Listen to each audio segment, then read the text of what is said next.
Assalamualaikum warahmatullahi wabarakatuh. Halo sahabat kakak Safa, ketemu lagi di channelnya Safa HK. Saya ibunya Safa. Kali ini saya bersama dengan Ibu Meria. Ibu, Assalamualaikum. Waalaikumsalam warahmatullahi wabarakatuh. Ibu bisa memperkenalkan diri kepada sahabat-sahabatnya kakak Safa, siapa tahu manfaatnya buat edukasi di channelnya kakak Safa. Baik, terima kasih. Salam kenal semuanya, sahabat-sahabat kakak Safa. Perkenalkan, saya Miria Saryana Lubis, biasa dipanggil Ibu Ria. Nah, Bu Ria ini sebagai terapis wicara. Qadarullah, saya tuh lulusan tahun 2008 di Akademi Speech of Therapy Indonesia yang bertempat di Jakarta. Sekarang sedang stay di Bandung gitu. Nah, untuk terapis wicara sendiri ialah profesi di mana terapi profesional mereka harus mempunyai STR. STR itu surat tanda registrasi yang dikeluarkan oleh Kemenkes. Terus ada juga SIP, surat izin praktek yang dikeluarkan oleh Dinkes setempat. Untuk menangani pasien-pasien yang mengalami gangguan komunikasi, gangguan bicara atau bicara, gangguan artikulasi, gangguan bahasa, suara, irama kelancaran, menelan, dan kesulitan menelan dan minum gitu kurang lebihnya. Banyak sekali ya itunya ya, tugasnya gitu ya. Ibu, banyak banget. Jadi kalau misalnya anak-anak yang di live speech itu juga termasuk yang kita tanganin. Itu kasus-kasus anak, diantaranya ada juga yang terdiagnosis ASD juga kita tanganin. ASD itu apa? Autis. Oh Ya, autis. Terus selanjutnya anak-anak juga yang pasca operasi. Biasanya operasi celah langit-langit gitu, celah bibir. Nah gitu, itu juga termasuk salah satu. Salah satunya lagi adalah anak-anak yang mengalami gangguan pendengaran gitu. Nah itu juga kita bantu gitu, kita bersamai, kita terapi untuk kemampuan bicaranya gitu. Itu yang anak. Kalau yang dewasa lebih complicated lagi. berarti terapi wicara itu, si terapis wicara itu sekarang sudah masuk di dinas kesehatan ya? Oh ya, dinas kesehatan dan dinas pendidikan. Jadi beberapa rekan kami yang lulus terapis wicara, baik sekarang kita ada 4 tuh terapi wicara tuh akademinya. Jadi ada yang di Bandung di Al Islam, Qadarullah. Sekarang lagi ada yang PKL Bu, 3 orang di sini di Miria Daycare. Terus di Jakarta Academy of Speech Therapy Indonesia, di Solo itu Poltekkes Surakarta, dan satu lagi di Padang. Oh, Padang udah ada. Saya Padang belum udah tahu. ada. Itu yang 3 saya. Jadi sudah ada 4, dan kami di Surakarta itu Poltekkes Surakarta D4 yang paling besarnya gitu, seperti itu. Iya, iya.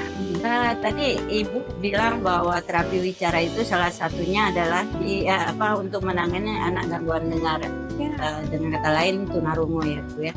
Nah kebetulan tuh channelnya kakak Safa ini edukasinya tentang tunarungu, karena kakak Safa sendiri tunarungu, dan tunarungunya kakak Safa itu sangat berat sekali gitu kan. Bahkan dulu dokternya bilang tunarungu total.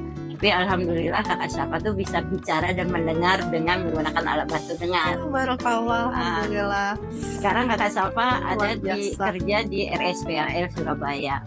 Nah, saya ingin bertanya sama Ibu sebagai speech therapy, kenapa selama ini orang beranggapan bahwa tunarungu itu identik dengan tunawicara? Apa penyebabnya?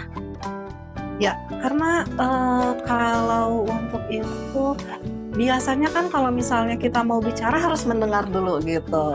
Nah, yang jadi permasalahan dengan anak-anak tunarungu adalah adanya ketidakmampuan mereka untuk mendengar. Akhirnya apa yang ditangkapnya itu atau yang diresponnya itu tidak dipahami gitu. Seperti itu Bu. Jadi sangat identik kalau misalnya anak-anak yang tidak bisa mendengar itu dengan kemampuan bicaranya juga terganggu. Kalau anak tunarungu sendiri sudah menggunakan alat bantu dengar atau dengan implan koklea, apakah dia bisa untuk berbicara? Bisa, tentunya harus distimulasi gitu.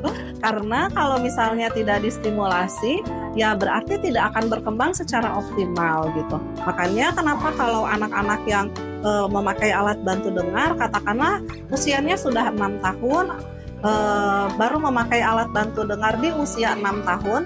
Nah, usia mendengarnya itu atau usia berbicaranya masih 0 ya Bu, jadinya tidak seperti 6 tahun. Jadi tidak pakai alat bantu dengar langsung bisa bilang mama, papa, tidak seperti itu. Jadi sama seperti bayi yang baru lahir, kalau pas baru memasang alat atau memakai alat bantu dengar, begitupun dengan yang CI gitu. Ya, kalau saya sering bilang gini, ketika anak menggunakan alat bantu dengar, kita hitung bukan usia biologisnya, tapi usia dengarnya. Tapi bagaimana juga terhadap lingkungannya mengedukasi si anak ini untuk mendengar. Kalau seandainya kurang, ya tidak bisa juga kita menyamakan dengan usia anak yang biologisnya dari 0 juga kan Bu ya. Benar. Nah, kemudian di situ dia udah bisa mendengar, tapi ada kendalanya juga di wicaranya. Itu kira-kira faktornya apa aja Bu ya? Ada cukup banyak ya. Setelah anak memakai alat bantu dengar, tentunya kita tetap harus berkoordinasi dengan yang memasang alat bantu dengar tersebut gitu. Nah, biasanya akan diarahkan ke terapi wicara atau ke AVT ya Bu ya, Auditory Verbal Therapy. Akan diterapi namanya rehabilitasi suara. Yang pertama tuh rehabilitasi suara dulu. Jadi nanti akan mendengarkan berbagai macam bunyi gitu. Dari berbagai macam bunyi nanti naik tingkatannya. Nah, tentunya kalau yang di terapi bicara akan distimulasi juga bagian oromotor. Nah, oromotor ini penting. Apa aja sih alat oromotor tuh? Ada lidah, ada langit-langit, ada rahang, ada bibir, ada dagu. Terus ada satu lagi apa ya? Pipi. Ya, lidah sudah tadi. Ya, ada 6. Nah, kita perlu stimulasi oromotornya untuk memberikan kemudahan si anak untuk berbicara verbal. Karena bagaimana si anak mau berbicara kalau pergerakan lidahnya saja belum, elastisitasnya belum bagus. Terus kekuatan lidahnya juga belum ada, seperti itu. Jadi nanti akan distimulasi oleh terapis wicara gitu. Nah, ayah bunda jangan lupa kalau misalnya sudah datang ke terapis wicara atau terapi EVT itu harus meminta PR. Wajib banget harus minta PR sama terapisnya apa yang harus dilakukan di rumah gitu. Karena sejatinya anak itu 24 jam Bu sama kita gitu ya. 24 jam sama orang tua, datang untuk terapi hanya 1 jam. Berarti sisanya ada 23 jam ya Bunda. Jadi orang tua harus selalu membersamai anak gitu. Boleh minta tips dan triknya sama terapisnya gitu. Kemudian kalau tunarungu itu Bu ya, selain dia gangguan pendengaran, biasanya gangguan apa lagi yang bisa menghalangi dia untuk terapi bicara, untuk bicara verbal selain yang tadi Ibu sebutkan 6 macam tadi? Ya, kira-kira. Jadi untuk teman-teman yang gangguan pendengaran, sebenarnya ada juga nih beberapa yang tidak gangguan pendengaran murni, tapi ada namanya gangguan penyerta. Ada beberapa kasus, mohon maaf yang ada IQ-nya di bawah rata-rata, tapi disertai dengan gangguan pendengaran. Ada juga yang gangguan pendengaran tapi terdiagnosis ASD gitu. Ada juga yang gangguan pendengaran yang terdiagnosis hiperaktif kayak gitu, ADHD seperti itu. Jadi ada beberapa kasus yang tidak hanya gangguan pendengaran murni aja gitu. Nah, kalau ada gangguan penyerta lainnya gitu, kita butuh bantuan dari teman-teman tenaga terapis yang lain. Biasanya yang lebih banyak dibutuhkan okupasi terapi gitu untuk ngebantu behavior tuh perilakunya terutama gitu. Seperti itu.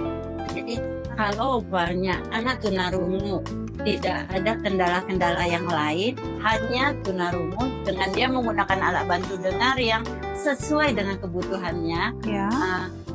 insya Allah dia bisa bicara Bu ya, Ya, dengan betul. bantuan harus terapi. distimulasi. Sebenarnya terapi wicara hanya membantu memfasilitasi. Sebenarnya yang luar biasa itu ayah sama bundanya, karena itu yang sangat berperan penting gitu. Tapi kan ayah dan bundanya kan nggak punya ilmu. Jadi kalau saya tuh dulu Bu ya, setiap habis terapi saya selalu bertanya. Saya dulu sampai itu terapi saya harus rekam supaya saya tahu, dan saya ada tulisan, ada catatan apa sih yang dia lakukannya gitu. Nah ketika sofa selesai saya bertanya bagaimana cara menyebutkannya, sehingga saya di rumah itu semua orang yang terlibat dengan sofa itu harus mengajarin sofa sesuai dengan apa yang diajarkan sama terapinya dulu, seperti itu. Jadi memang tidak bisa lagi ya Bu ya, perjuangannya tuh Masya Allah gitu. Kalau anak tidak gangguan dengar mungkin belajar bicara itu hanya 1-10 kali diulang-ulangnya. Kalau dengan gangguan dengar 100 sampai 1000 kali ya Bu ya. 100 sampai 1000 kali. Ya, dan itu yang membuat kesabaran kita yang harus tidak ada batasnya. Benar. Nah, tapi kalau saya hanya meyakini diri saya bahwa Allah sudah menitipkan ini, berarti Allah yakin dan tahu kapasitas saya sebagai ibunya bahwa saya mampu untuk membimbingnya gitu. Makanya saya berusaha semaksimal mungkin untuk membuat sofa tuh bisa berbicara. Hanya satu sih saya hanya ingin sofa itu bisa bicara, bisa ngaji kayak gitu ya. Kemudian saya tuh bisa apa ya, nanti serah terima ke Allah tuh saya udah berjuang nih gitu aja, itu aja sih gitu, supaya pertanggung jawaban saya nanti tuh dapat saya bertanggung jawabkan dengan titipannya ini, itu aja sih. Jadi saya sekali lagi terima kasih dengan penjelasan Ibu bahwa kalau tunarungu itu sendiri bisa untuk direhabilitasi dengan TW selain dia menggunakan alat bantu dengar ya Bu ya. Kira-kira ada pesan apa buat orang tua dan sahabat-sahabat Kakak Syafa yang menonton channelnya Kakak Syafa Bu? Aduh, pesannya apa ya?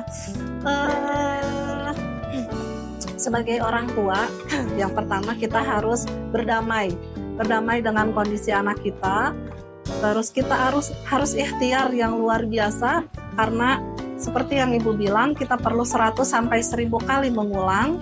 Dan yang paling penting adalah doa jalur langit gitu ya, terus berjuang untuk doa jalur langitnya ayah bunda, dan terus ikhtiar membersamai anak-anak kita yang luar biasa ini. Mudah-mudahan Allah selalu melindungi kita semua, memberikan kemudahan dalam setiap langkah kita. Bismillah. Terima kasih banyak ya Bu ya atas penjelasannya.